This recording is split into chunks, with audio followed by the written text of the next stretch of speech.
Dobrý deň, touto cestou vás vítam. Moje meno je Juraj Marušinec, som regionálny riaditeľ spoločnosti Comguard pre Slovenskú republiku. So mnou sú prítomní Martin Votava, obchodný riaditeľ našej spoločnosti, a Ondrej Malík, technický špecialista našej spoločnosti. Je mi cťou privítať vás na dnešnom webinári zameranom na tému kybernetickej bezpečnosti od koncového bodu až po cloud, teda v celom rozsahu. Webinár je zameraný všeobecne a reflektuje potreby firiem v rôznych fázach rastu a technologickej vyspelosti, takže veríme, že sa v jednotlivých témach nájdete a rád si ich s vami následne prejdem detailnejšie. Pár informácií technického alebo organizačného charakteru.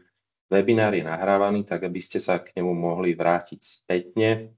Bude dostupný na našom YouTubeovom kanáli, kde teda mimochodom nájdete aj naše predošlé webináre, ktoré išli v rámci jednotlivých tém trošku viac do hĺbky. Rozsah máme nastavený na približne 1,5 hodiny.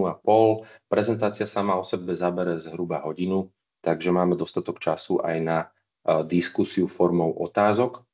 Vaše otázky, prosím vás, pokladajte v sekcii otázky a odpovede. Je to na lište vľavo hore. Nebudeme ich zodpovedať priebežne, ale po blokoch teda sa k ním vrátime. Tak, s väčšinou sa zatiaľ nepoznáme, tak mi dovolte ešte na úvod pár informácií o našej firme. Sme na trhu skoro 20 rokov, pôsobíme na Slovensku a v Čechách, výhradne teda na Slovensku a v Čechách. Základňu máme v Brne, pobočky v Prahe a Bratislave.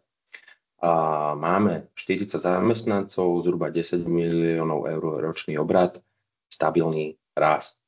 Sme distribútor IT security riešení s pridanou hodnotou, ktorú teda vysvetlím na nasledujúcom slajde.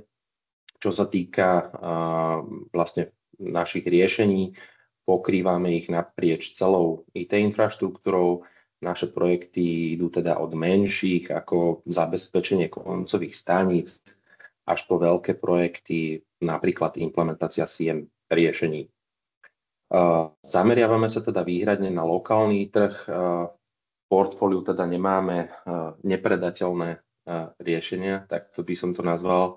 No a ako distribútor samozrejme spolupracujeme so širokou sieťou partnerov, nedodávame tie technológie napriamo. Čo sa týka tej pridanej hodnoty, ako som ju spomínal, jedná sa o portfólio našich produktov a služieb. Zo služieb napríklad rôzne bezpečnostné audity, návrhy riešení, implementácia, penetračné testovanie a podobne. Veľakrát dodávame nezávislý pohľad tretej strany. Toto naši zákazníci tiež využívajú často, keď sa chcú poradiť s niekým, kto nie je rovno zatiahnutý do tých projektov. Máme aj Security Operations Centrum, teda ponúkame služby aj tohto typu.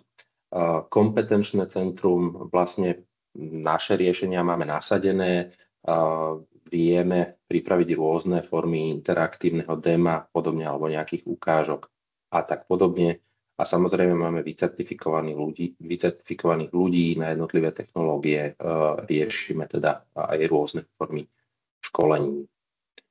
Za mňa na úvod asi všetko. Ak sú nejaké otázky organizačného charakteru alebo otázky k našej spoločnosti, prosím teda do sekcie otázky a odpovede. No a teraz by som už dal slovo nášmu obchodnému riaditeľovi Martinovi Votavovi, ktorý by nás uviedol do tematiky. Jo, Juro, děkuji za slovo. Ještě jednou všem dobrý den.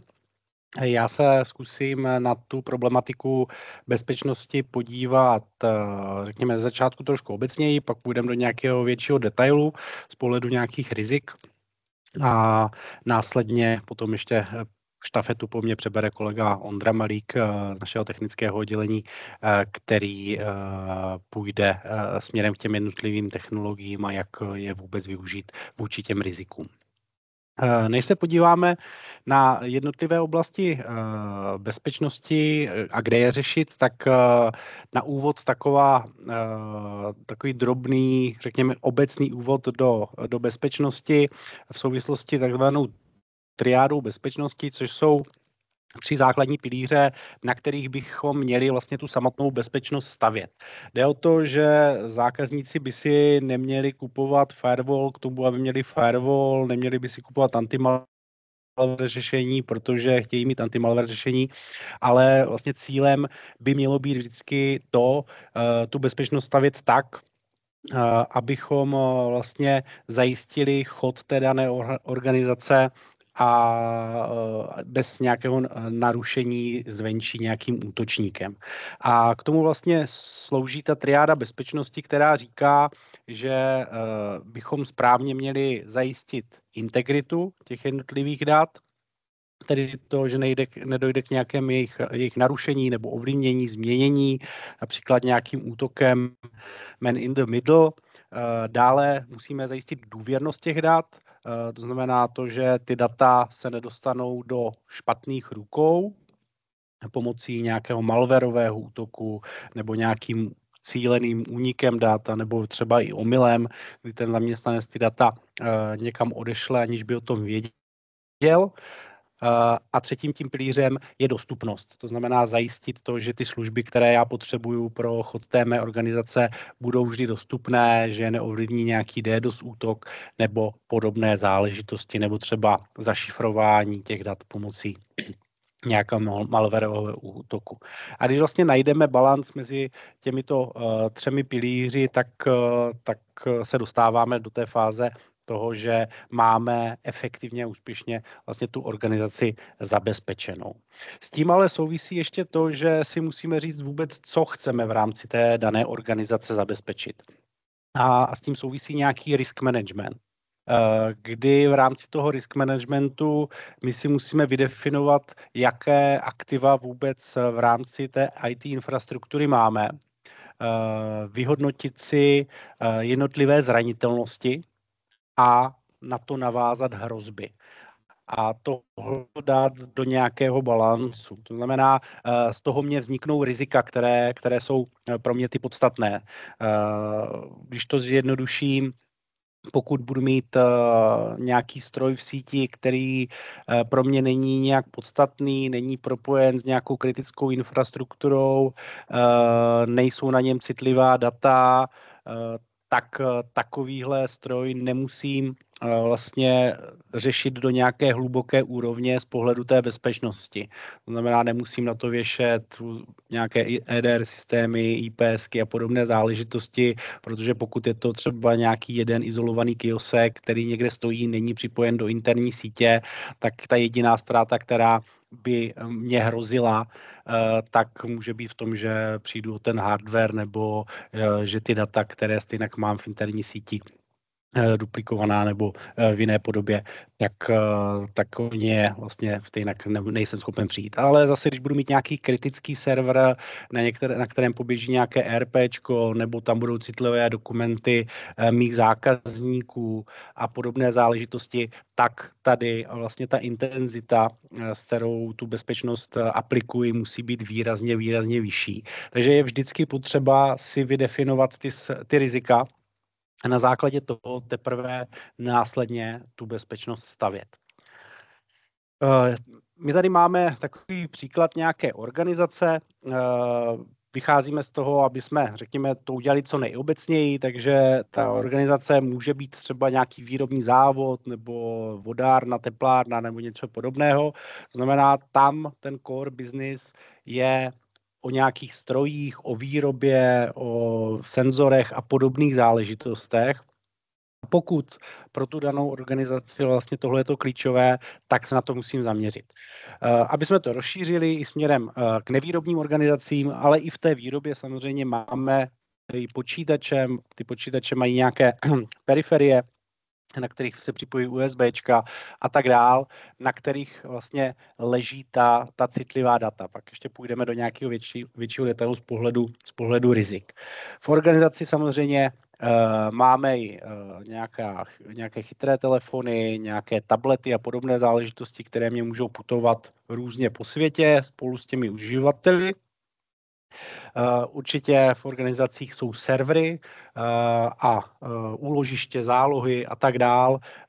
Ty servery jsou podstatné z toho důvodu, že to není jenom o těch datech, ale to i o těch službách, které na těch vlastně serverech běží.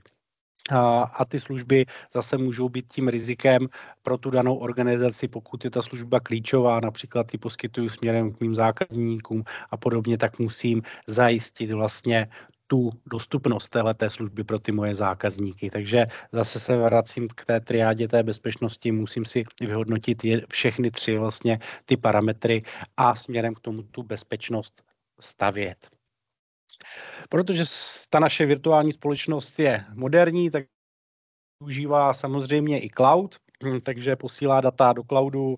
Hodně rozšířené jsou například Office 365, ale těch cloudových služeb v dnešní době je přehršel, ať už jsou to cloudový CRM, různý ERP systémy, GitHuby a podobné záležitosti, takže těch cloudových služeb se v dnešní době využívá celá řada.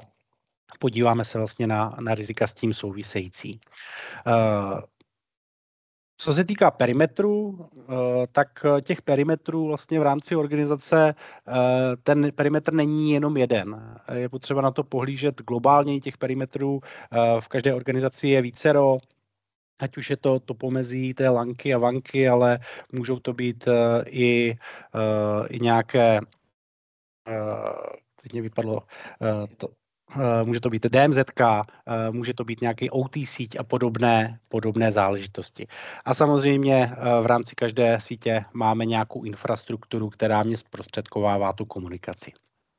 Takže takhle jsme si vystavili tu naši virtuální nebo fiktivní společnost, která má tyhle ty prvky v rámci sítě. A zkusme se podívat na ty rizika, které vlastně hrozí těm jednotlivým částem. Když se vrátím k tomu OT, SCADA systémům a podobným záležitostem, tak, jak už jsme si řekli, v podstatě pokud budu výrobní závod a ty stroje mě nepojedou, tak můžu tu organizaci zavřít, protože mě nebude generovat zisk.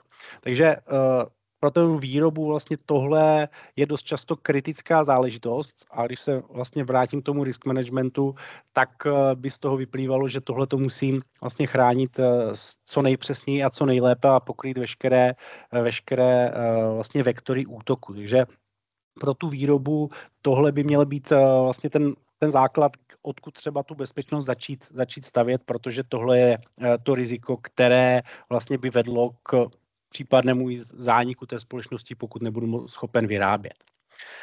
Když se posunu k počítačům, tady pro nás z pohledu vlastně té IT bezpečnosti úplně není podstatný ten samotný hardware. To, že nějaká organizace přijde o počítač, který má hodnotu 1000 euro, tak není úplně to nejpodstatnější. Nejpodstatnější pro nás jsou ty data, které tam jsou, o které vlastně můžeme přijít. Případně ten počítač může být tou vstupní bránou pro toho útočníka směrem k těm dalším aktivům v té síti. A na to je potřeba tímhletím způsobem vlastně pohlížet. Takže těch rizik z pohledu počítačů je vícero. Může to být malware, můžou to být phishingové útoky, můžou to být úniky dat, jak už jsem zmiňoval, vstup do té infrastruktury. Ale souvisí to i třeba s nějakou fyzickou krádeží. Jo, to znamená, pokud se budeme bavit o laptopu, někdo si ho vezme do kavárny, přijde o něj, tak je potřeba řešit, jestli ty data byly šifrovány nebo nebyly. Tohle je další vlastně možný vektor útoku. A když už se bavíme o ochraně dat, tak samozřejmě jsou tady zmíněny periferie, takže různé USB zařízení, disky a podobné záležitosti, nebo i připojený telefon do počítače se stává vlastně diskem, skrze který se můžou uniknout data. A zase obráceně, skrze tyhle ty zařízení může být ten stroj infikován. Takže tady těch vektorů útoku a úniku dat je opravdu přehršel a ten vlastně, řekněme, to, čeho si všímat, tak je potřeba vlastně řešit velice důsledně. Obdobně tomu je u mobilů. Jo. Abych v dnešní době ten mobil nebo tablet, to je celkem jedno, tak se dá vlastně považovat za klasický počítač. Takže a stejně tak jako k tomu počítači musíme přistupovat i k té ochraně na úrovni těchto chytrých telefonů, protože tyhle ty zařízení jsou plná citlivých dat, často dostanou se tam například skrze e-mail, skrze různé komunikátory a podobné záležitosti a v souvislosti třeba i s Office 365, tak vlastně mám přístup i k těm datům, které jsou uloženy někde v cloudu. Takže tady zase je potřeba se na to zaměřit velice důsledně, protože tohle jsou jako vysoce afektované zařízení, které si ten uživatel dennodenně nosí při sobě a možnost i té, řekněme, fyzické kompromitace je potom velká, je potřeba v rámci toho risk managementu podle toho k tomu přistupovat. Já když se posunu dál k těm serverům, úložištím, zálohám, tady je to do značné míry podobné s těmi standardními počítači, ale přichází nám tam ještě další řekněme, bod a to jsou ty systémy. Já už jsem to trošku naznačil, to znamená to, co na tom běží, tak je vlastně další riziko, které mi to tam přináší. To znamená, neřešíme jenom ty data, ale řeším i služby, které na těchto serverech jsou v provozu, které si musím vyhodnotit a říct si, tahle ta služba je pro mě kritická a proto musím nasadit dostatečnou bezpečnost z pohledu třeba těch DDoS útoků nebo z pohledu zálohování a tak dál. Plus tady už bych se díval i na tu fyzickou bezpečnost. V případě toho počítače řekl, že nám to může být celkem jedno, že ten počítač jako takový přijdeme, pro nás jsou podstatné ty data, mít ty třeba zazalohovaný nebo zašifrovány, abych nemusel řešit bezpečnostní incident z pohledu úniku dat, ale u těch serverů je potřeba pohlížet i na tu fyzickou bezpečnost, kdo tam může přijít, kdo se může vlastně připojit k tomu počítači fyzicky nebo k tomu serveru, nebo si ho třeba i odnést. Takže tady opravdu zase ten risk management, říct si, jaké služby, jaká data tam běží a jsou uloženy a podle toho zase stavět tu bezpečnost kolem. Já když se posunu směrem k tomu cloudu, tak cloud vlastně se nám rozmáhá čím dál více. Ty cloudové služby jsem zmiňoval, ale můžou to být různé Salesforce, tiketovací systémy, Office 365 a spoustu dalších záležitostí.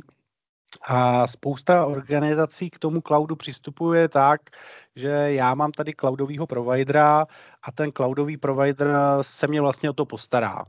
Postará se mě o ty data, které tam jsou uloženy, mám to vyřešenou, dělám si fajfku. Ale ta realita je trošku jiná. Ten cloudový provider je poskytovatelem služby. To znamená, ten se stará o to, aby ta daná služba fungovala. Aby jste si mohli založit tiket přes Jira, aby Office 365 tam byly nasdílené dokumenty do zařízení, ke kterým mají podobné záležitosti. Ale ty data jako taková, tak ty toho providera dost často vůbec nezajímají. Jo? Určitě je zajímavý exkurs si třeba přečíst nějaké smluvní ujednání takového providera. Kdybyste si třeba přečetli Microsoftí smluvní ujednání k Office 365, tak se dočtete, že za ty data si zodpovídáte vy, nezodpovídá za ně provider a přímo ve smluvních podmínkách je uvedeno, že má zákazník si zálohovat data z Office 365 nějakým produktem třetí strany. Takže ty poskytovatelé od ochrany těch dat jako takových dost často dávají ruce pryč a tím pádem je potřeba k ochraně těchto dat přistupovat obdobně, ne-li striktněji, než když jsou vlastně v rámci té on-premise infrastruktury. Takže tady je zase potřeba si říct a vyhodnotit ty rizika, jestli ty data, které jsou v tom cloudu, jsou pro mě kritická, do jaké míry zaprvé důvěřuji tomu poskytovateli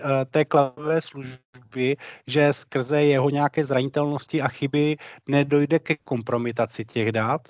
A pokud nemám dostatečnou důvěru, mám tam citlivá data, zvážit třeba nějaké šifrování a podobné záležitosti.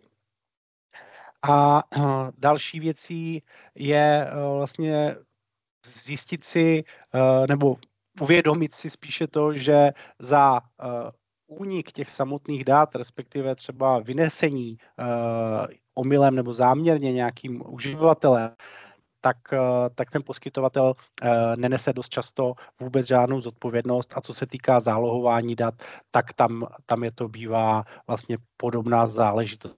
A tohle jsou věci, které já si musím pokrýt, protože v opačném případě to může být dost velký problém, protože když ty data máte třeba jenom v tom cloudu, přijdete o ně, nemáte zálohy a pak zpětně řešíte, že jste si mysleli, že to měl dělat ten poskytovatel, tak potom můžete splakat nad výdělkem. Tak, takže tady si myslím, že ta důvěra směrem k tomu poskytovateli by měla být asi z pohledu třeba té fyzické bezpečnosti, že jim ten server nikdo neodnese, ale z pohledu samotné ochrany dat a únikům, tam je to na tom samotném uživateli. Tak, já se posunu ještě vlastně k tomu perimetru a k infrastruktuře. Jak už jsem zmiňoval, těch perimetrů v rámci organizace je vícero a ke každému je potřeba přistupovat individuálně.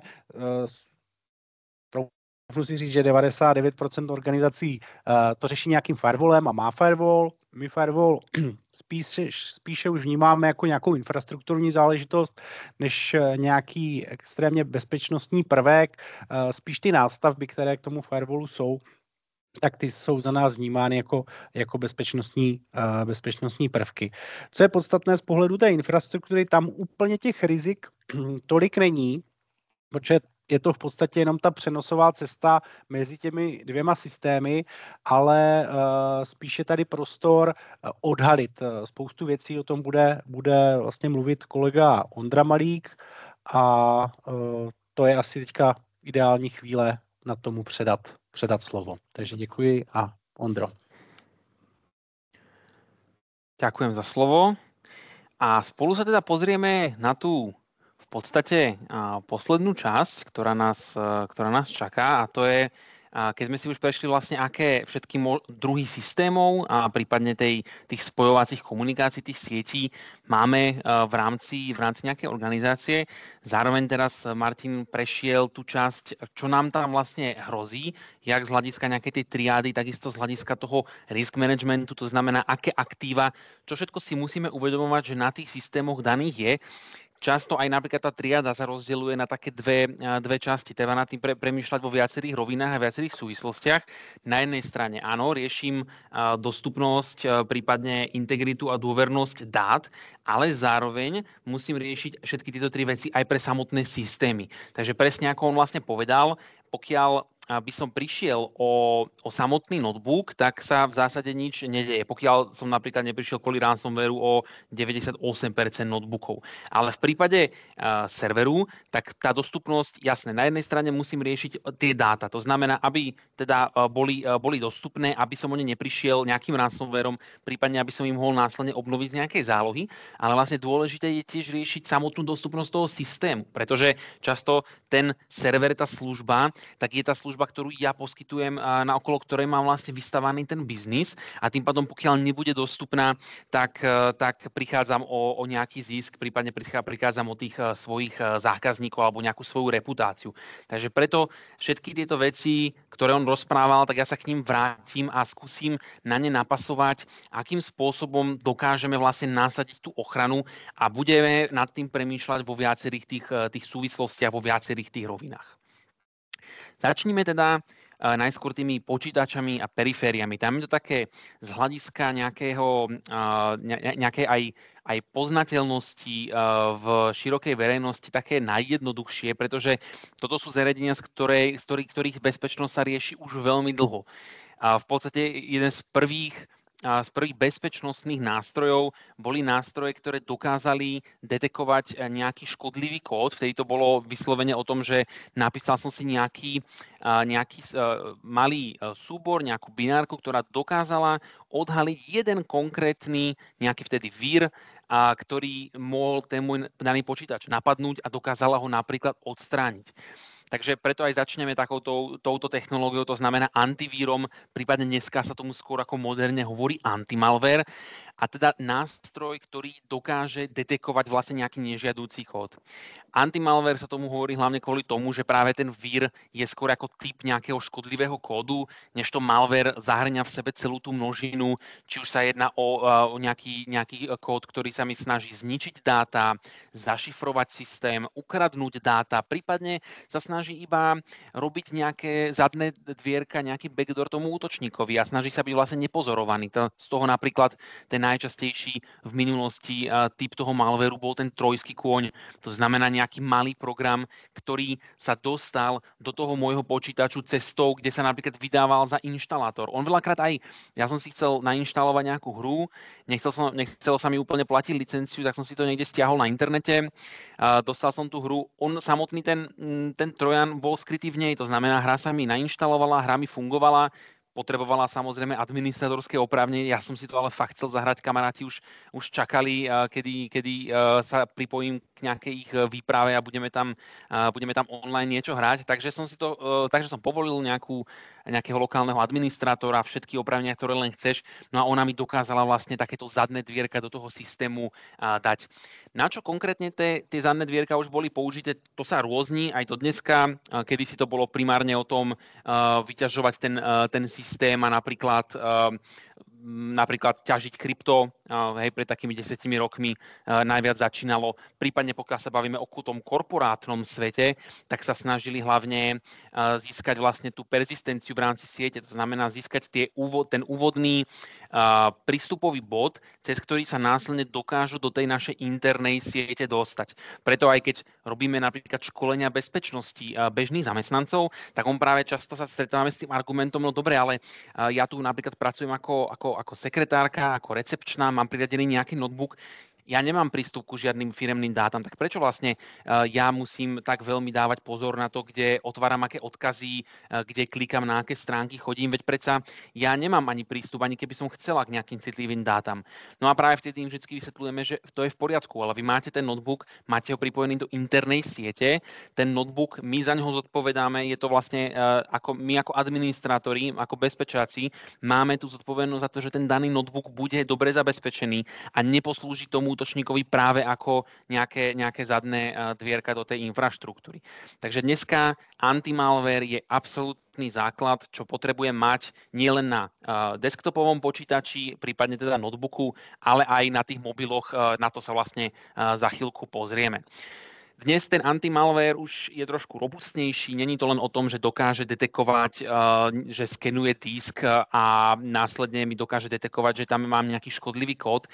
Dneska on dokáže priamo analyzovať runtime pamäť, dokáže tam vyhľadávať vlastne spustenie toho programu, ktorý ani napríklad nemám na disku. Ja si ho načítavam z nejakého vzdialenej zložky, rovno ho spúšťam, mám ho v pamäti, dokáže mi vlastne ten antimalware toto detekovať. Prípadne so sebou potom nesie často nejaký lokálny firewall, často ma dokáže ochrániť aj je tam presah vlastne do webovej security, takže keď prehliadam web, tak dokáže ten antimalware ma ochrániť aj pri tomto. Dokáže prechádzať napríklad môjho e-mailového klienta a tam odhalovať nejaké škodlivé veci. Takže dneska ten antimalware je naozaj ako veľmi robustný nástroj, ktorý ani my ako bezpečnostní odborníci a experti, tak pokiaľ mám notebook, ktorý pripájam do tej internej siete, mám s ním prístup k citlivým dátam, ja by som si nikdy nedovolil vlastne nemať nainštalovaný a aktualizovaný antimalware, pretože ani ja veľakrát neviem, kedy bude nejaká nová zraniteľnosť, napríklad v Chrome a dokáže sa útočníkovi, podarí sa mu dostať do môjho počítaču malware naozaj bez toho, aby ja som niekde klikol niečo, išiel na nejakú stránku, takzvané zero click zraniteľnosti. Takže antimalware je dneska základ. čo začali následne robiť útočníci? Tak áno, jednak sa snažili obísť ten antimalware tým, že si vlastne robili ten malware stále viac a viac sofistikovaný, aby viac sa dokázal skrývať, aby nebol taký robustný, prípadne aby nepoužíval nejaké tie známe funkcie, všetko si písali sami. No ale následne prišli na veľmi jednoduchú a efektívnu taktiku, kedy oni začali využívať legitímne nástroje na tých daných systémoch. Pretože tiež tie dané systémy my ako administratóri musíme spravovať. Takže používame rôzne nástroje, ktoré sú priamo podpísané Microsoftom. Máme ich dostupné na nejakom SMB share, prípadne máme ich niekde v rámci toho notebooku. No a oni, alebo dokonca aj tie nástroje sú priamo zabudované v tom Windowse, v tom Linuxe, pretože takých ten výrobca tam dodal. Bez tých nástrojov napríklad veľakrát ten systém nedokáže plnohodnotne fungovať. No a práve útočníci začali robiť to, že začali využívať tieto legitímne nástroje, ale na to, aby robili škodlivé veci. S tým zareagoval na to aj ten trh a je to zhruba možno nejakých 10 rokov, kedy sa začali objavovať také tie prvé nejaké tzv. EDR riešenia, to znamená Endpoint Detection and Response, čo sú práve tento use case, ktorý som teraz opísal. To znamená, sú to nástroje, ktoré nad rámec nejakého škodlivého kódu dokážu detekovať a účinne zablokovať aj nejaké škodlivé správanie. To znamená chovanie, ktoré naozaj je veľká šanca, že robí útočník, prípadne nás upozorniť aj na nejaké enumeračné záležitosti. Niekto napríklad získava informácie z našej Active Directory. Tak áno, bežne by to nebol problém, pretože keby ten systém si nebol schopný vyžiadať informácie z Active Directory, no tak by nedokázal plnohodnotne fungovať. Ale pokiaľ to niekto napríklad robí veľmi často za pár sekúnd, tak to skôr indikuje to, že tam niekto spustil nejaký enumeračný nástroj, z ktorého sa snaží vlastne vydolovať všetky informácie z domény. A tým pádom už taký nástroj EDR mi to dokáže zablokovať. EDR-ko mimochodom je jeden z hlavných dôvodov, na tom sa zhodujú vlastne security researchery. Je to jeden z hlavných dôvodov, vďaka ktorému sa nám podarilo dramaticky znížiť tzv. Dwell time. To znamená čas, odkedy dojde k prvotnej kompromitácii, kým útočníka v tej sieti odhalíme. Takže EDR-ko dneska už je dosť známy pojem na úrovni tej bezpečnosti a často sa o ňom bavíme. Zároveň potom je tam aj rozšírenie tzv. XDR, kde už teda sa nebavíme čisto o endpointoch, bavíme sa o nejakých ďalších prvkoch v tej sieti, ale to si možno potom povieme neskôr. Bolo tu spomenuté, Martin spomínal práve tú kvázi fyzickú bezpečnosť, to znamená, niekto nám ukradne laptop. To, že nám ho ukradol, ešte nám v zásade až tak nevadí, no ale kto ste niekedy rozoberali notebook, tak zistíte, že je pomerne jednoduché z toho ten disk vybrať, ten disk si následne pripojiť ako v zásade také USBčko k svojmu vlastnému počítaču a dostať sa ku všetkým dátam na tom disku, pretože všetky ochrany, prístupové ochrany k jednotlivým či už súborom, driverom, dátam, prípadne databázam na Windowse, registrom, tak všetky tieto ochrany sú implementované na úrovni operačného systému. To znamená, bez toho, aby operačný systém bol nabútovaný, tá ochrana neexistuje. Pokiaľ ten disk není zašifrovaný, tak ja som schopný si ho pripojiť a napríklad zobrať celú databázu NTLM hashov, ktorá je uložená na tom danom notebooku a napríklad získať tak lokálneho administrátora. Následne vrátim ten disk naspäť, nabútujem počítač a dokážem vlastne sa prihlásiť ako lokálny administrátor. Preto existujú nástroje, ktoré nám dokážu šifrovať ten daný disk a vlastne zamedziť tomu, že niekto si dokáže ten disk odpojiť a pripojiť niekde k sebe, pretože nebude poznať ten šifrovací kľúč, ktorý je uložený až v tom operačnom systéme a ten ho dokáže iba dešifrovať. Tak ďalej, čo musíme riešiť, či už z hľadiska toho, že dokáže ten daný notebook alebo nejaký ten počítač niekto hacknúť, tak musíme myslieť vždy na to, že môžeme mať v rámci infraštruktúry, v rámci organizácie nejakého insidera.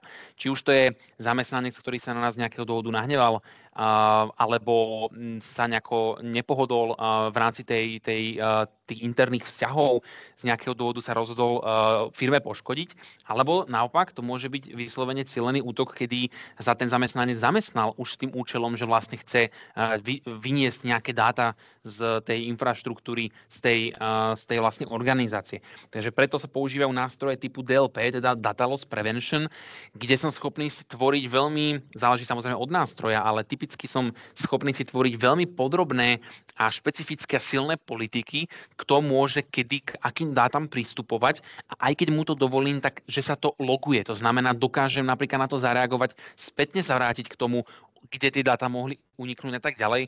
To je vec, ktorú aj sa často vlastne rieši po nejakej incident response. To znamená, došlo ku úniku dát a vlastne my sa snažíme nie len zistiť, že aké dáta unikli a tým pádom napríklad ich nejako zmeniť, pokiaľ sa to dá a tak ďalej, ale vlastne aj nájsť tú dieru, odkiaľ tie dáta unikli, aby sa to už neopakovalo. Takže DLP určite má to svoje miesto v rámci počítačov a periférií na zamedzenie vlastne úniku nejakých takýchto dát. Zároveň spomínali sme tu dostupnosť, takže áno, často pri počítačoch a perifériách hovoríme hlavne o tom, aby skrz neho nedošlo k nejakému ďalšiemu útoku, aby sa niekto nedostal na nejaké naše interné šéry, k nejakým našim interným dátam a tak ďalej, ale vlastne treba si uvedomiť, že jedný z najviac devastačných útokov sú stále ransomwary, čo je vlastne útok na dostupnosť. A je to útok nie len na dostupnosť tých serverov, ale naozaj aj na dostupnosť tých notebookov, pretože vlastne zrazu nedokážu tí ľudia pracovať. A napríklad, pokiaľ by nemali spravenú zálohu, tak preinštalovať počítač nechcú, pretože vlastne by prišli o všetky dáta, ktoré tam mali. A preto zálohovanie je samozrejme nutnosťou. Tu si treba len povedať, že zálohovanie dokážem robiť na viacerých úrovniach. Dokážem zálohovať konkrétne zložky na nejaké šifrované disky externé alebo niekde sieťovo to odlievať. Zároveň dokážem zálohovať aj celý systém. Rôzne nástroje už dneska dokážu vlastne pravidelne zálohovať celý užívateľský profil, prípadne aj celé C-čko, pokiaľ by som chcel, celý vlastne systémový disk. Takže určite zálohovať treba aj vlastne na týchto bežných notebookoch a nespoliať sa len na to, neriešiť zálohovanie len napríklad na tých serveroch, kde samozrejme to dáva ten najväčší zmysel. Dostávame sa ku tomu, že spravili sme všetko správne, máme ten daný počítač ochránený, máme tam DLPčko silné, šifrujeme, máme tam antimalware a zrazu je nejaká zero day zraniteľnosť v rámci Microsoftu. Microsoft ju teda opraví, my by sme s ňou radi niečo spravili, ale nemusí to byť len Microsoft, môže to byť napríklad Chrome alebo akýkoľvek program, ktorý tam máme nainštalovaný. A softwarové zraniteľnosti sú veľký problém v tom, že vo veľa prípadoch sa dokáže vlastne obísť tá detekcia. Ja tam síce mám antimalware, mám tam EDR-ko, ale vlastne tá zraniteľnosť sa nachádza priamo v tom danom softveri, v tom, že cez Chrome napríklad dokážem pristúpiť k registrom Windowsu a tým pádom vlastne niečo tam upraviť, získať napríklad nejaký backdoor a tak ďalej. Tuto už potom je pomerne náročné takéto situácie odhaliť. A tým pádom, čo ja potrebujem ako správca robiť, tak je pravidelne skenovať a pravidelne mať prehľad o nasadených pečoch. To znamená o nasadených aktualizáciách a nie len na operačného systému, ale všetkých nástrojov, ktoré na tých svojich notebookoch mám a nespoliehať sa na to, že ten užívateľ si to vlastne niekedy zaktualizuje. Takže preto existujú nástroje, vďaka ktorým dokážem skenovať tú infraštruktúru, a ideálne vlastne autentizovanie, aby som dostal až na úroveň toho samotného systému a tým vlastne získavať informácie o tom, kde nie sú nasadené aktualizácie a kde môžu byť nejaké prípadné bezpečnostné diery. Posledná téma, ktorú budeme riešiť v rámci počítačov a periférií, tak je hardening. Hardening je proces, ktorý teda riešime pomerne často, pomerne vlastne v celej tej sieti a je to proces, kedy ja vlastne vedome znižujem ten tzv. Attack surface. To znamená, ja znižujem to pole pre toho útočníka, na ktorom sa on môže nejakým spôsobom realizovať. To znamená, hardenujem, keď si zoberieme ten príklad bežnej Windowsovej stanice, tak hardenujem PowerShell.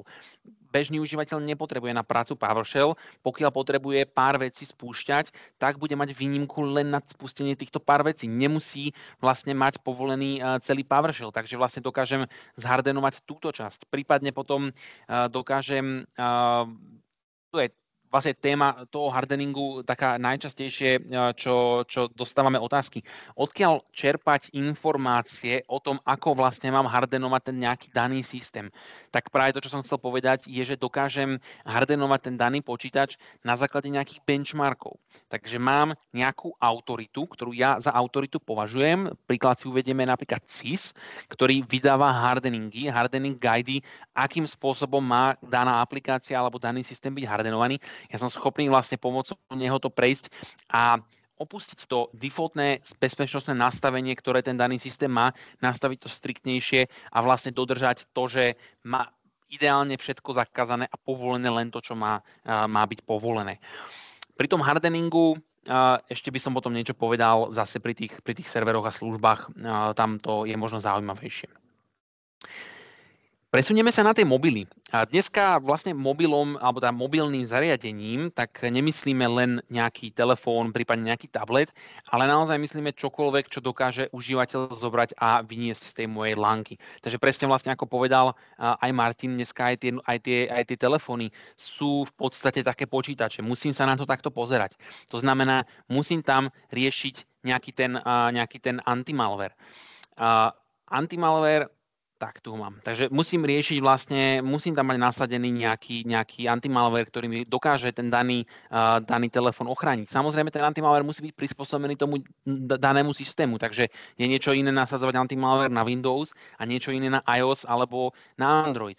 Ale není pravda to, čo sa hovorí, že či už Androidy, Linuxy, prípadne iOSy, že nie sú napadnutené malvermi. Je to blúd, není to pravda. Tých malverov je veľká rada, akurát veľakrát majú trošku iný účel. Hej, veľmi často aj teraz minulý týždeň vlastne sa to potvrdilo, že Apple mal novú tzv. Zero-click zraniteľnosť, pomocou ktorej sa dokázali útočníci dostať do toho iOSu a nasadiť tam veľmi pokročilý spyware. To znamená program, malware, ktorý dokáže odchytávať, nahrávať hovory, odchytávať správy, získavať privátne kľúče z rôznych aplikácií, ako je Signál, WhatsApp a tak ďalej. To znamená mať prístup k polohe, fotoaparátu, galérii a tak ďalej. To znamená sledovací software. Takže typicky nejaký antimalware na takéto zariadenia tak má zase potom väčší fokus práve proti takýmto typom malwareu a nie len takým, ktoré poznáme z tých bežných desktopov. Zároveň bežne užívateľia teda budú mať nejaký telefón, budú mať nejaký tablet, nejaký notebook, budú ho niekde presúvať. Potrebujem mať o ňom neustály prehľad. To znamená, nespoliehať sa na to, ako typicky ten starý prístup bol, že mám všetko on-premise, všetky počítače mám v lánke sú pripojené do nejakej Active Directory, ktorá vynúcuje nejaké group policy. No tak v momente, keď ten napríklad mobil není pripojený k lánke, je dlhodobo pripojený niekde vonku, tak potrebujem mať o ňom prístup. Tam prichádzajú riešenia typu MDM, Mobile Device Management, kde ja som vlastne schopný nastavovať politiky na úrovni tých mobilných zariadení. Dneska je hlavne v tých korporátnych svetoch je veľmi bežné, že aj notebooky všetky, či už to sú Macy, Linuxy alebo Windowsy, tak sú centrálne spravované nejakým MDM-kom. Už sa vlastne opúšťa od toho, že by to bolo všetko spravované v nejakej Active Directory. Takže určite MDM veľmi dobré riešenie. Zároveň ja chcem užívateľovi dať možnosť si napríklad inštalovať nejaké aplikácie, ale chcel by som, aby nejaké aplikácie boli zakázané, aby nemohol napríklad používať celú radu nejakých end-to-end šifrovaní nejakých chatových aplikácií. Práve z hľadiska toho, že sa napríklad môžem báť, že by mi vyniesol cez ten daný telefón nejaké dáta. Prípadne nechcem, aby si mohol inštalovať nejaké aplikácie, ktoré nemajú nič spoločné s prácou. Takže kvôli tomuto sa dokážu používať nástroje typu Mobile Application Management, kde som schopný vlastne vynúcovať aj politiky na úrovni týchto aplikácií. Zároveň šifrovanie, tuto skôr je to z hľadiska toho, že napríklad dokážem tam zadávať publikovať nejaké certifikáty, inštalovať na tieto zariadenia, ktoré následne tí užívateľia môžu používať na šifrovanie mailov a tak ďalej. Takže určite šifrovanie má svoje miesto aj tu. No a celá jedna téma je ohľadom toho, ako pomocou mobilu pristupujem k firemným dátam. No a práve jedna z možností, ako toto vyriešiť, tak je tzv. Container management, čo je riešenie, pomocou ktorého ja som schopný uzamknúť ten prístup k tým firemným dátam cez nejaké mobilné zariadenie. Takže typicky práve to je to, že dokážem tam pristúpiť len cez nejaký kontajner. Napríklad musím mať nainštalovanú špeciálnu aplikáciu, ktorú si môžem otvoriť a len cez túto aplikáciu môžem k firemným dátam pristúpiť. Takže napríklad dokážem tým vyriešiť aj rôzne zraniteľnosti na úrovni tých sandboxov. Ja oni vždy rozprávajú, aj ten Apple, on to hovorí pri iPhonech, hovorí to pri Macoch. To všetko beží v sandboxe, pokiaľ vám niekto hackne napríklad browser a je tam nejaká zero day zraniteľnosť, to vôbec nevadí, pretože sa nedostane ďalej. No ale práve potom sú ešte zraniteľnosti v tom samotnom sandboxe, takže sa dokáže dostať ďalej. Prípadne sú potom zraniteľnosti, vďaka ktorým sa dokáže dostať až na úroveň kernelu a tam vlastne nejaký sandboxing na vyššej úrovni vám už nepomôže. Takže zase nejaká vrstva ochrany tých firemných dát aj na takýchto mobilných zariadeniach. Dostávame sa na samotné tie servery, prípadne nejaké úložiská, zálohy, databázy a tak ďalej, takže také tie typické vlastne služby, ktoré máme v rámci tej internej infraštruktúry dostupné. A z časti to bude podobné tomu, čo sme už mali pri tých endpointoch, teda pri tých pracovných staniciach a perifériách. Takže tie rovnaké veci nebudem znova opakovať. Hej. Čo sa týka antimalveru, tam je to v zásade úplne rovnaké ako pri tých desktopoch, takže to rovno preskočím, to isté nejaké EDR-ko.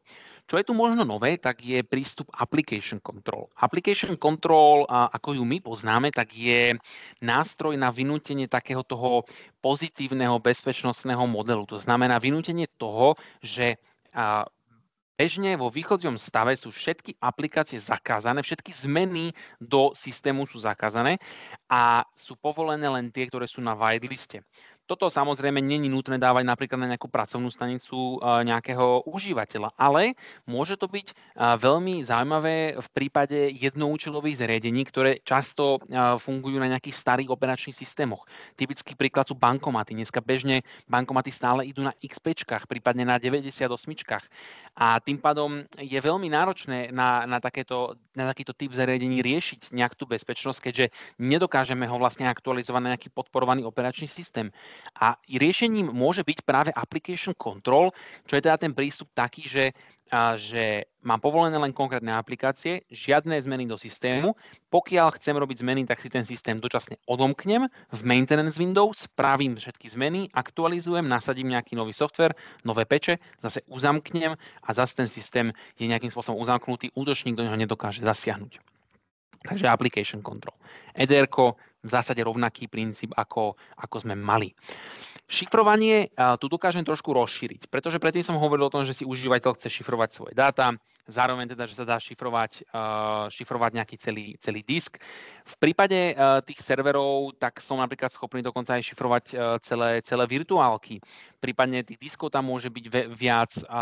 Zároveň tiež potrebujem šifrovať napríklad konkrétne zložky, aby k ním mali prístup len konkrétni užívateľia. Je pravda, že mám tu vyriešenú, alebo mal by som mať vyriešenú typicky nejakú tú fyzickú bezpečnosť, takže nemusím bežne ako celý disk fyzicky nejakého toho serveru šifrovať, ale čo napríklad môžem robiť, tak keď tam mám nejakú tú databázu, tak ja by som chcel práve, aby tá databáza tiež bola, aby tie dáta neboli šifrované. Prípadne, samozrejme, bežne sa hashujú dáta, to je samozrejme, heslá a tak ďalej, ale tiež je dobré tie dáta šifrovať, pretože pokiaľ by sa niekomu podarilo odcudziť tú databázu, no tak sa dokáže dostať k tým dátam veľmi jednoducho. Pokiaľ sú nejako zašifrované a ten nejaký proces ich musí dešifrovať, tak je to vždycky lepšie. Typický príklad, ktorý sa nám teda stal konkrétne pri penetračnom teste, tak my sme vlastne na zdieľanej zložke v rámci internej siete našli zálohy serverov a tieto zálohy serverov neboli šifrované. Medzi týmito zálohami tak vlastne boli aj zálohy doménových kontrolerov a vlastne boli čitateľné pre kohokoľvek v organizácii. To znamená, čo sme my spravili, tam sme si stiahli takúto zálohu, vlastne sme si nahrali úplne rovnakým princípom, ako som spomínal, keď vytiahnete z toho fyzického notebooku ten disk a niekde si ho prepojíte, tak úplne rovnako my sme si vlastne softverovo ten disk pripojili, dostali sme sa na ten file systém, zobrali sme si celú databázu Active Directory a dostali sme sa ku všetkým hashom všetkých užívateľov v rámci Active Directory, čož ako dokážete asi si domyslieť, tak skončilo tým, že sme vlastne kompromitovali doménu. A celé to len bolo o tom, že tam niekde ležali zálohy, ktoré neboli správne šifrované. DLPčko, v zásade rovnaký princíp ako pri počítačoch. Zálohy zase dokážem ich riešiť na viacerých úrovniach, pretože dokážem napríklad zálohovať celé virtuálky, dokážem robiť snapshoty, dokážem zálohovať zase iba konkrétne zložky, konkrétne databázy, konkrétne služby a tak ďalej. Typicky by som to mal vlastne robiť na čo najviac úrovniach. A samozrejme je veľmi dôležité testovať tie zálohy, takže pravidelne testovať, že som schopný a viem, ako na to obnoviť tie systémy alebo tie dáta z nejakej zálohy. Samotnou témou je potom aj bezpečnosť databázy, kde to riešenie, ten prístup k database security je taký, že ja sa vlastne nechcem spoliehať na to, že aplikácia alebo systém, ktorý je pripojený k tej mojej databáze, je 100% bezpečná. Typický príklad, mám webovú aplikáciu, ja sa nechcem spoliehať na to, že tam nebude nejaká SQL injection, zraniteľnosť, a že skrz tú aplikáciu, ktorá má prístup, dajme tomu, k všetkým dátam v rámci tej databáze, lebo ich musí mať, aby ich dokázala užívateľovi zobrazovať a zapisovať a tak ďalej, tak zrazu ten užívateľ, ten útočník bude mať prístup k týmto dátam. To znamená, čo som schopný, tak som schopný tam dať tzv. Nejaký konektor medzi tú aplikáciu webovú a tú samotnú databázu a tento konektor, tá ochranná vrstva dokáže analyzovať jednotlivé query, ktoré sa posielajú na databázu a robiť nad nimi nejakú bezpečnosť. V tom extrémnom prípade ich aj zablokovať. Vulnerability management, veľmi podobný princíp ako pri počítačoch, akurát musím rátať s tým, že neskenujem iba nejaké bežné nejaké bežné aplikácie na prácu, ale skenujem aj samotné služby, to znamená webové servery a tak ďalej. No a práve ešte pár slov k tomu hardeningu, pretože pri tých serveroch je to o to náročnejšie. Celý problém hardeningu je totiž ten, že neexistuje univerzálny návod na hardening. Neexistuje vlastne jeden návod, keď mám ako zahardenovať Windowsový server, tak je mi úplne na nič, keď budem hardenovať Apache webový server, prípadne nejaký Linux. Hej. To znamená, neexistuje univerzálny hardening. Čo tým pádom ja musím riešiť? Jednak zdroj návodov pre ten daný hardening, získať nejakú entitu, ktorej dôverujem a teda ktorú považujem za autoritu v tomto smere a vlastne pomocou jeho nejakých návodov to nasadiť. Takže typicky to môže byť priamo výrobca nejakého toho softvéru, nejaká externá entita, ako je napríklad ten CIS, alebo nejaká komunita. Keď je niečo iné, keď idem hardenovať, dajme tomu Apache alebo WordPress, versus keď idem hardenovať aplikáciu, ktorá má 5 stiahnutí za mesiac. Tak ohľadom toho WordPressu nájdem tých návodov veľmi veľa, čo vlastne všetko chcem zahardenovať. No a zároveň, čo musím pri hardeningu riešiť, tak je vlastne kontrola, či sa mi to efektívne podarilo. Často to býva zabudované v nejakých vulnerability managementoch, ktoré sú schopné nejaké politiky vlastne skenovať a zisťovať, či sú compliant s nejakou danou politikou, alebo sú aj nástroje typu validátory, pomocou ktorých ja som schopný mať vlastne všetko v jednom. Obidva tie problémy. Jednak mať automatickú kontrolu toho, či je systém správne hardenovaný, zároveň za tým mať to know-how toho daného výrobcu, ktorý mi určuje vlastne, ako by ten daný systém mal byť hardenovaný, bez toho, aby som sa spoliehal na oficiálne návody výrobcu. A zároveň v tých úplne najviac ideálnych prípadoch, ako aj my s tým skúsenosti máme, tak je nástroj, ten validátor dokáže robiť aj tu automaticky ten hardening, tú opravu vlastne tých miest konfigurácií. Takže určite veľmi dôležitá téma. Hardening. V rýchlosti, čo sa týka nejakých tých priemyselných zariadení, tak tam poznáme produkty typu OT Security. To sú také ako trošku univerzálnejšie riešenia, ktoré toho dokážu pomerne veľa robiť. V zásade dokážu zastúpiť aj ten vulnerability management, pretože predsa len v tom OT svete tie systémy sú trošku viac náchylné na nejaké robustné skenovanie. Takže typicky to robíme pasívne, to skenovanie, tým, že analyzujeme ten provoz, ten trafik nejaký sieťový a zisťujeme, kde aký systém sa hlási s akým napríklad firmwareom, s jeho verziou a prípadne aké tam sú zraniteľnosti, ale tiež tá OT security mi dokáže riešiť aj incidenty, také tie typické OT, to znamená napríklad niekto mi tu manuálne zdvihol hodnoty nejakej látky, ktorá sa púšťa do vody v rámci čističky. Toto je konkrétny prípad potom z Ameriky, niekedy 2019, 2020 možno, kde vlastne ten Colonial Pipe, kde vlastne sa toto naozaj stalo, že sa niekto dostal do OT nejakého riadiaceho systému a dokázal vlastne zvýšiť látky nejakých toxických dezinfekcií na takú hodnotu, že by dokázal zamoriť vlastne zásoby pitnej vody. A len vďaka nejakým rýchlym reakciám sa to podarilo tomu zamedziť. Takže OT Security dokáže tieto nástroje, tieto platformy dokážu aj takéto špecifické incidenty detekovať. Application Control, ako som ho popisoval, má svoje veľmi dôležité miesto v rámci OT bezpečnosti, pretože práve tam sa najčastejšie stretávame s tými typmi systémov, do ktorých ja nechcem zasahovať moc, zároveň ktoré sa nedajú často pečovať, lebo ako spomínal Martin, ja nedokážem pečovať nejaký systém na linke, nejaký senzor na linke každé 2 mesiace, pretože by som musel odstaviť celú linku. Takže to robím raz za rok a robím to v rámci nejakého maintenance window. Vulnerability management, ten som spomínal, je buď riešený v rámci tej OT security, alebo teda v istých prípadoch dokážem aj sieťovo skenovať. Dostávame sa k tomu cloudu, tam tie use casey, tie útoky boli pomerne dobre popísané, takže ja to vlastne na to iba napasujem tie jednotlivé technológie, ktoré tam máme. A prvá tá technológia CASB, to znamená nejaké DLPčko a zároveň Access Management nástroj v rámci toho cloudu. To znamená, aby mi do toho cloudu nešli dáta, ktoré tam nemajú ísť, prípadne aby si niekto odtiaľ nesťahoval dáta, ktoré tam nemajú ísť. A zároveň vďaka tomuto nástroju sa nemusím spoliehať na Access Management nástroje tej danej platformy, ale som schopný si tie politiky vlastne tvoriť sám. Šifrovanie, to znamená, ako spomínal, ako už bolo spomenuté, tak za tie dáta mi nikto nezodpovedá. Či už to, že o ne prídem, to si povieme za chvíľku, alebo to, že sa k ním niekto dostane a dokáže ich vydolovať. Takže dáta v cloude taktiež ideálne chcem šifrovať. Alebo čisto už aj z toho dôvodu, že nechcem, aby samotný provider cloudu sa k tým dátam dostal. Sú to moje citlivé dáta, chcem ich mať u ňo zálohované, pretože ich napríklad mám na tom OneDrive, ale tú zložku si chcem zašifrovať a privátny kľúč mať uložený na svojom laptope, aby len cez neho som sa tam dokázal dostať. DLPčko v zásade v rámci toho CASB, zálohovanie, to znamená, ja som zodpovedný za tie dáta, tu sa to najčastejšie rieši nástrojmi cloud-to-cloud backup, kde jednu cloudovú platformu pripojím k tej druhej, aby mi pravidelne backupovala dáta v tom mojom cloude. Tým pádom znižujem to riziko, že naraz by som prišiel o dáta, že by sa napríklad porúchali nejaké tie systémy toho cloudu na jednom aj na druhom providerovi. A dostávame sa na ten perimeter, to znamená na tú sieť.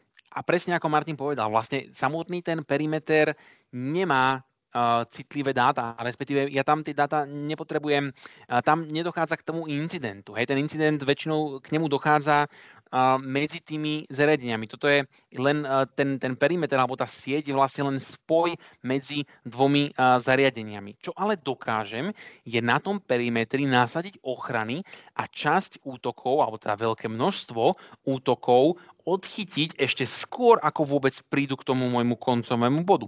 Prípadne vynútiť politiky, ako čo má fungovať a tú bezpečnosť čo najviac zlepšiť. Takže poďme postupne. Firewall, to je ten úplný základ. Ideálne v tom pozitívnom bezpečnostnom móde. To znamená by default všetko zakázané, povolené len to, čo má byť povolené.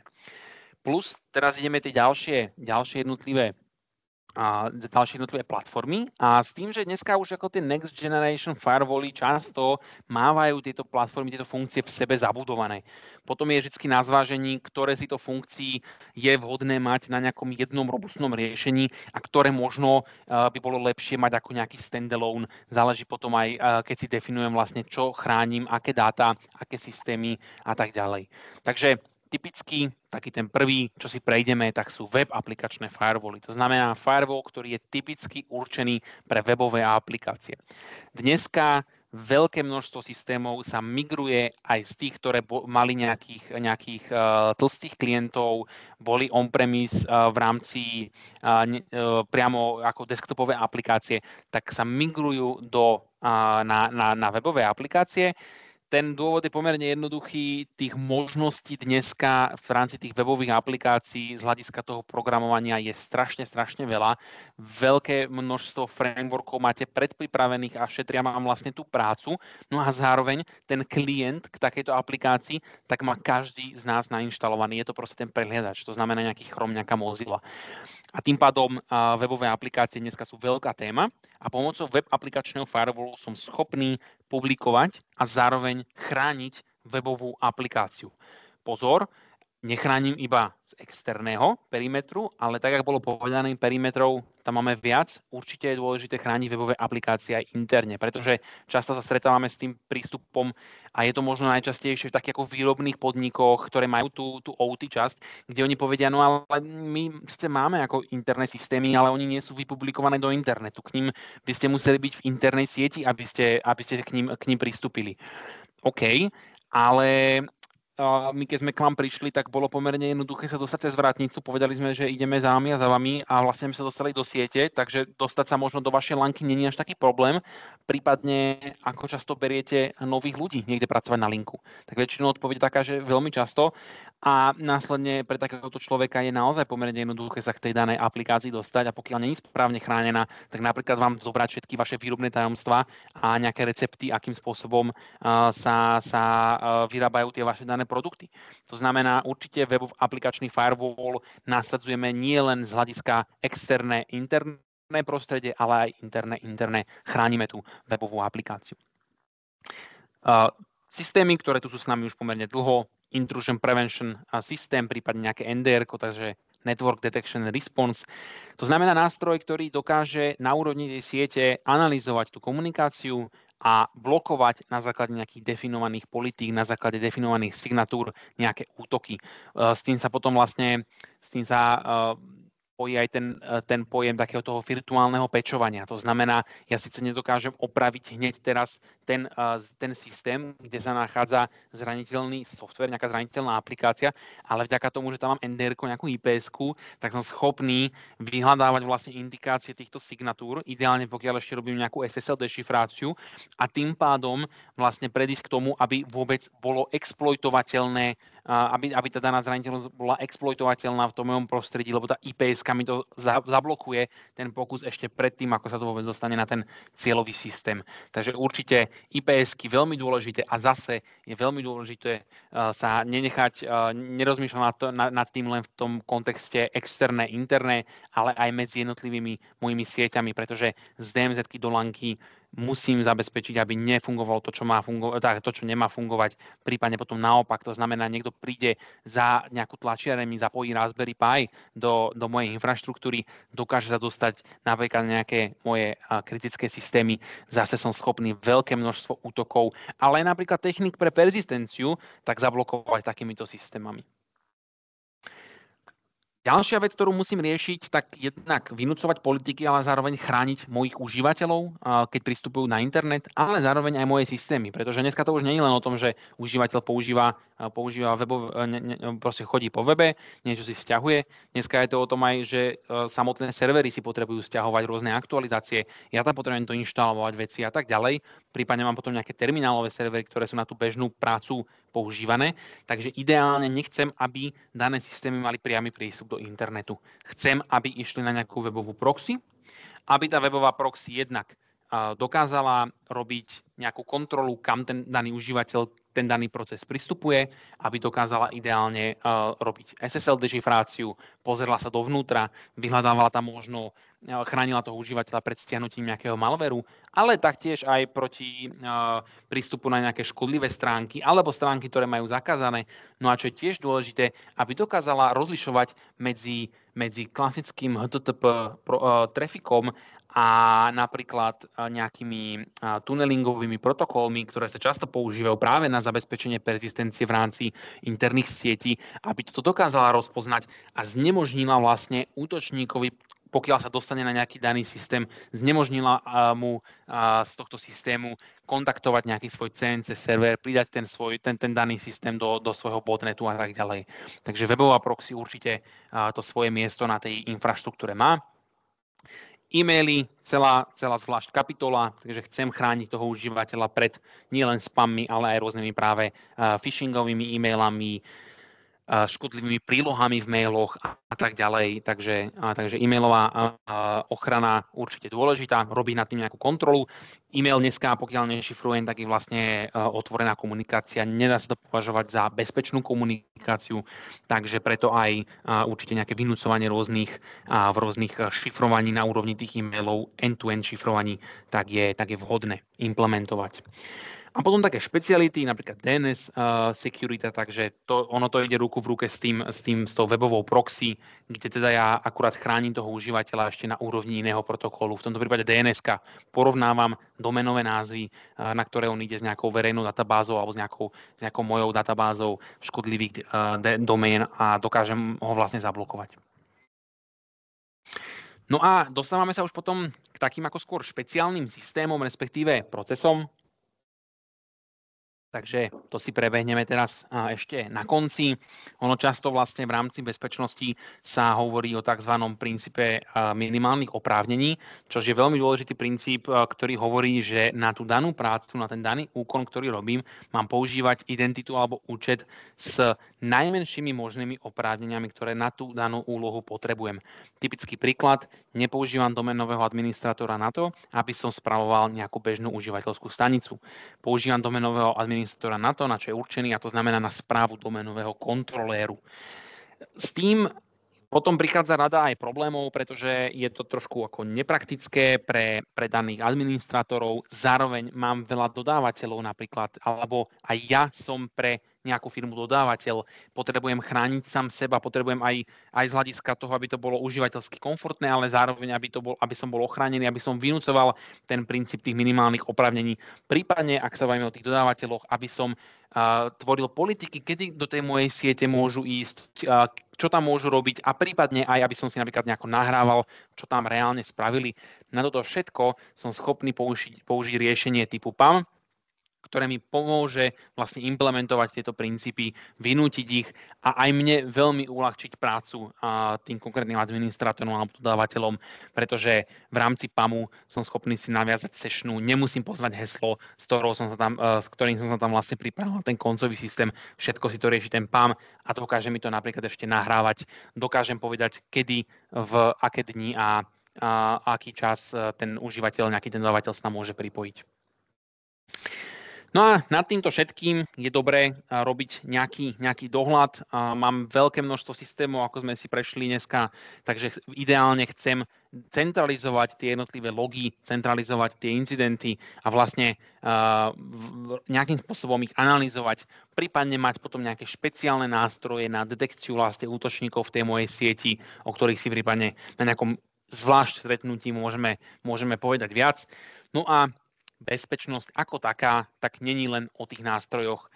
S každým jedným nástrojom ide ruka v ruke tá samotná manuálna nejaká činnosť, nejaký ten dohľad, správa, prípadne môže mať nejakého providera, ktorý to robí za mňa, ale vlastne nastavenie tých procesov, že teda keď tam nejaký systém mám, tak dokážem vlastne reagovať na tie incidenty, rozlišovať medzi false pozitívami a reálnymi incidentmi a niečo s nimi aj robiť, nejakú tú incident response. Tak a z mojej strany je to takto viac menej všetko a dám ešte slovo Martinovi, aby to nejako uzatvoril. Tak, děkuji za slovo. Nám už tam naskočil vlastně poslední slide té dnešní prezentace, kde jsou vidět vlastně jednotliví výrobci, které my máme v distribuci, kteří zapadají do toho konceptu bezpečnosti. Naším cílem dneska nebylo to dělat nějakým způsobem produktově a bavit se o konkrétních technologiích, spíš udělat takový exkurs do té bezpečnosti, do toho, že v dnešní době jednotliví výrobci, partneři se snaží tlačit svoje technologie, ale nedává se to úplně do toho kontextu. Takže naším cílem bylo vám říct nebo poradit, jak na tou bezpečností přemýšlet, aby jste si nekupovali bezpečnostní technologie jenom abyste je měli, nebo protože aktuálně je nějaká dotace nebo něco podobného, ale aby jste tu bezpečnost stavěli v té logice toho, že chcete chránit data, chcete chránit dostupnost, chcete chránit integritu a chcete chránit svoje kritická aktiva a podle toho teprve vybírali nástroje, které vám pomohou ty vaše data aktiva ochránit. Takže pokud pro vás ta prezentace jako taková nebo ten webinář byl zajímavý, tak budeme rádi, pokud se třeba na nás v budoucnu obrátíte a řeknete si, já bych potřeboval řešit zabezpečení mobilů nebo bych potřeboval zabezpečení OT světa, tak z tohohle slajdu vyplývá, že jsme v jednotlivých těch oblastech schopni pomoct a budeme velice rádi, když se na nás budete obracet. Takže za mě takhle závěrem